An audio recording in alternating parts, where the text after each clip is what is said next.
What's good, YouTube, and welcome to the house. You all have been smashing my TCG player link in the description below whenever shopping TCG player, supporting me directly where you'd already be shopping. That being said, I want to continue to give back to you guys who are helping me out with that. And for the July giveaway, we're going to do the same thing. I'm going to give you guys 4 different options on what will be given away. Most like comments decide what the giveaway will be later in the month. They won't be the winner. I'm sorry. But for you guys voting, the 4 items are, first up, the runner-up is the Dark Magician Girl from the last giveaway. Second place, the Bridesmaid, not the bride, as Ghost Rare Dark Magician won.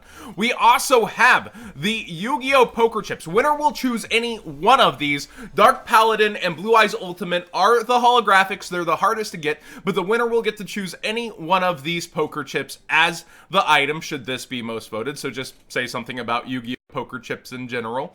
And then we also have, I've never got to open one of these, but I guess you guys might, as this is my only one, a sealed Monster Strike collab pack, completely sealed, pretty freaking awesome. And the final item is special as well. A Blue Eyes Field Center, 20th Anniversary Center, signed by the English voice actor himself. So official Blue Eyes. I got 3 of these signed and I already gave 2 away. But I want to continue to give very unique and awesome giveaways to you guys. Out of those 4, 1 will win in the comment section down below. Again, most liked comment pertaining to any 4 of these items will decide what's given away in a later video. That being said, let's get into today's market watch, starting with kind of a buyout that makes sense. Pendulum call is really going up, and pendulums are hyped going into this format because they didn't get hit on the FNL list at all, and most are playing pin call. So the super rare and the common from a structure deck are the only 2 that exist.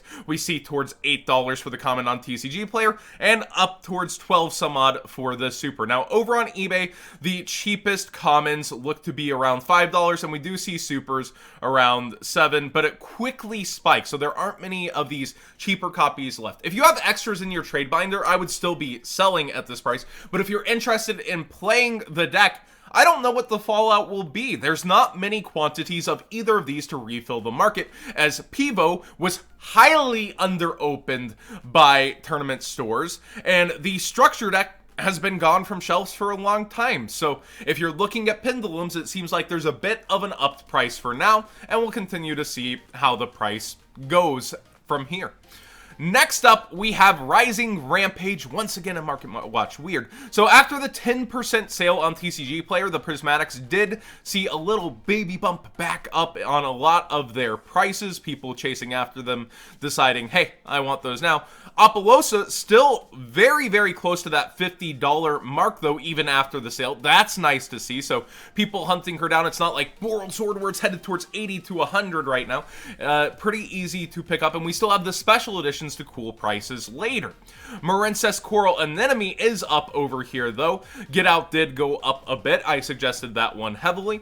Marincess Marble Rock staying down, and overall this set's interesting in terms of what's higher priced here, a very top heavy set. But what's best selling is even more interesting. The Ten Yi.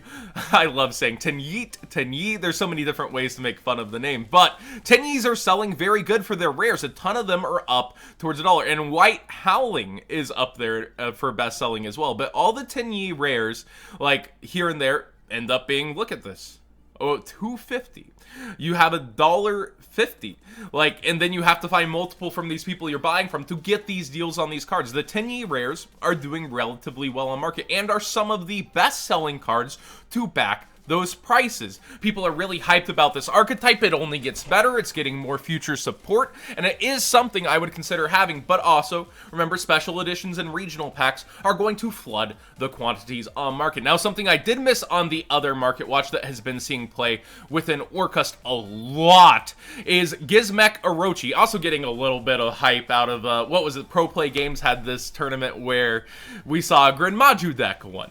Gizmek Orochi is a very good card on its own, and I wouldn't underestimate it, and it's kind of rebounded in price. It was down towards $6, and now it's up towards $8.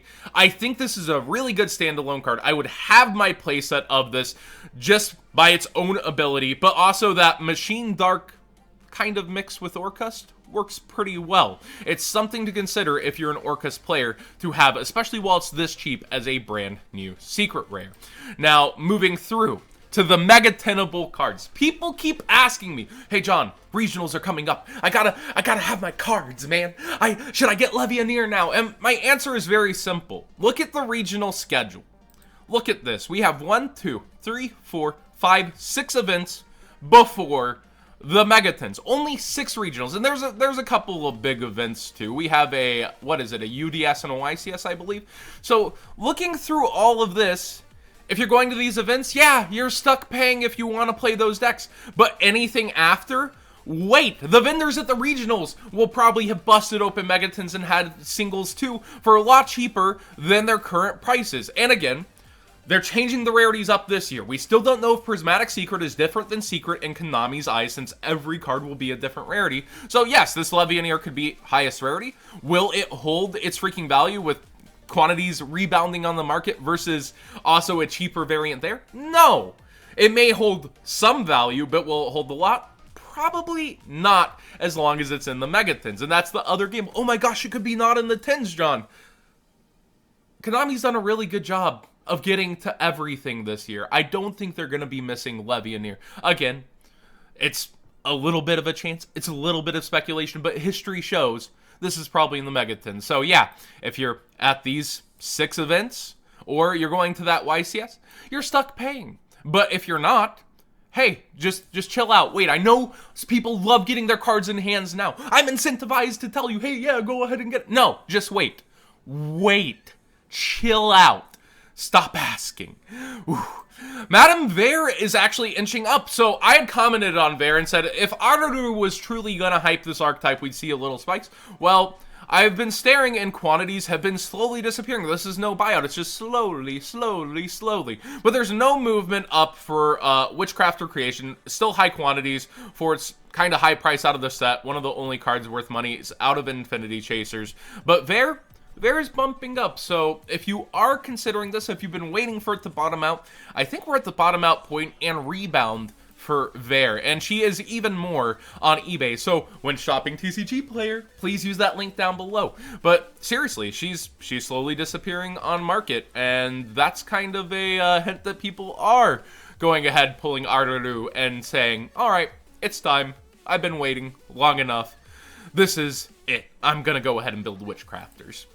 Fortress Whale is getting a reprint over in a speed duel set. I think this will be truly interesting to see how a card only hyped in price for its rarity and scarcity will be affected by the common version. I think this will actually still, oddly enough, retain some really freaking good value.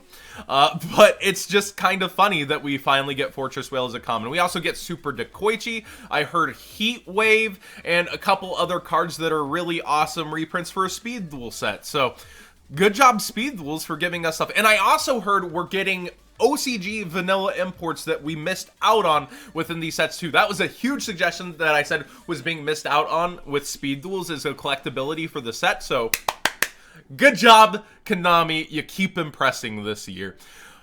Super Dreadnought Rail Cannon Juggernaut Liebe has actually gone down a bit in price over on TCG Player, still up more on eBay. So again, shopping using my link if you go for these. It's just to note that when prices shift around within a set and other things become even more so top heavy, even in a set where quantities aren't self-replacing, other things tend to go down. It's just this push and pull effect that's very interesting to me. So you still have cheap sealed product, really good pulls, and now people are putting Liebes cheaper and cheaper. So if you've been waiting for one of these, maybe it's about time to get it. You're not spending the $10, you're spending the $7. That's pretty nice in my book. And again, it's more expensive on eBay, so maybe they're not going to last. Totally Awesome spiked up. I know Cali Effect did shout this out in his series, and it's one of his series that I've most agreed with, to get these cards before they skyrocket. It's his best, most accurate one yet. I was really impressed. I also suggested Totally Awesome a bit ago with the frog engine going crazy. Of course, this is one of the end goals with the frog engine, and it's up there for now. I don't know if it'll be sticking here. The quantities are low, but I think this is one of those cards you should just have. People are saying I could see this being reprinted in Duel Devastator, but so far, almost every card in Duel Devastator, Dude as we've been dubbing it, has been overly generic, and Toad isn't really so much generic. I would love to see it in there, though. There's going to be a ton of extra deck cards, so if Konami slips it in, I wouldn't be that mad. I'd love people to have access to this card more easily, but with only its in-off printing and its Mega Pack printing, you know, this card once upon a time was $60, 1/3 the price after, you know, 2 years of no reprint.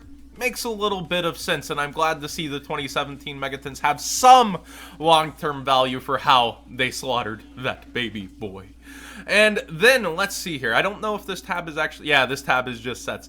Alright, we have reprints announced for Fist of the Gadgets. At first, I thought this was not a real announcement until finally Yu-Gi-Oh! Organization covered it. I saw it pop up. There was no news source tied to it. Silver's cards got to it later, who I do trust. Yu-Gi-Oh! Or got to it. So, again, Konami being on the ball. I was going to do a top 10 cards that need reprints, and hey, they hit 3 of them. They gave Cerberus, because we already got Jackal. They gave Hidden City, which everybody wanted in Battles of Legend, and they gave Ignis Heat all in a side set where their prices are going to completely crash, and this is freaking awesome. Now, Konami, look, another card in my top 10 for this video, if you want to keep ruining it, was the Airneos. Please, go ahead, anywhere, it would be nice. But one talking point that I wanted to pull up here for you guys watching at the very end is Dragonic Diagram is the last card that's actually harder to get even with its 3 printings, and whenever we see a new True Draco reprint, especially for the harder to get cards, something tends to spike in True Dracos. There was an attempted buyout on this before, and there are hecka quantities for certain of these, but people need 3 of these when going for it, and with Ignis Heat finally getting reprinted and having a budget deck for options and regionals, it's kind of one of those new Glad Beast decks where if a new season comes out, True Draco hasn't been hit on the FNL list, oh, I can just play True Draco until I figure out what to play. These 15 for a playset is a good deal considering the rest of the deck is very, very cheap now, and we know Inspector Border's also getting reprinted in Dude, right? So Diagram is kind of that natural thing that's going to be creeping up in price soon because people are going to be grabbing playsets of these. Get yours. As always, I would suggest first at originals first, but they're all secret rare and they all look pretty much the same and awesome. Just go for whichever ones you really want and whatever's cheapest too, if you're just wanting the cheapest set. That being said, what do you guys think of everything in today's Market Watch? There is so much going on. I appreciate you guys for using that link in the description down below, and I want to continue to do awesome giveaways. So remember, most like comment decides what the giveaway is. I'm sorry you're not a winner, but this giveaway this month, I think I'll make it a bias giveaway. I'll do some kind of comment that if I like the comment the most, it gives me the biggest laugh. Maybe we'll do it that way, but I'll announce on which Market Watch it will be on a Market Watch it is. Thanks for watching, everybody.